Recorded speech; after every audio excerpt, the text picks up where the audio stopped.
ভালো আছি। আপনি তো একজন নারী বাইকার। জি, আর আসলে আপনি কোন জায়গা থেকে আসছেন? আমি দেবিদ্বার থেকে এসেছি। আচ্ছা, দেবীদের থেকে এসে বাইক শিখছেন। ফ্যামিলির কোনো বাধা সৃষ্টি হয়েছে কিনা এটা বলবেন? না, এরকম না, আলহামদুলিল্লাহ আমার আম্মু, আব্বু, বোনেরা এবং আমার হাসব্যান্ড অনেক উৎসাহিত করেছে এই বিষয়টা নিয়ে।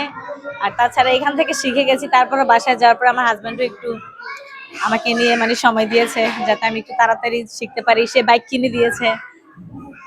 আচ্ছা, বাইক চালাতে গিয়ে অনেকে অনেক কিছু মন্তব্য করে। এই হুম। বিষয়টা কেমন দেখেন?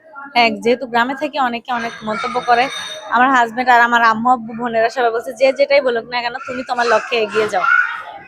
আর আজকে তো মিলন মেলা। জি। আসলে কেমন লাগছে? আপনার কোন উদ্দেশ্যে কি বলার আছে? হ্যাঁ, আসলে অনেক ভালো লাগতেছে। এই মিলন মেলার মাধ্যমে অনেককে দেখতেছি, অনেক উৎসাহিত হচ্ছি, অনেক ভালো লাগতেছে। স্বপ্নিল আপুকে অনেক ধন্যবাদ এরকম একটা মিলন মেলা উদযাপন করার জন্য। আপনি সুন্দর একটি নাচ দেখেছি।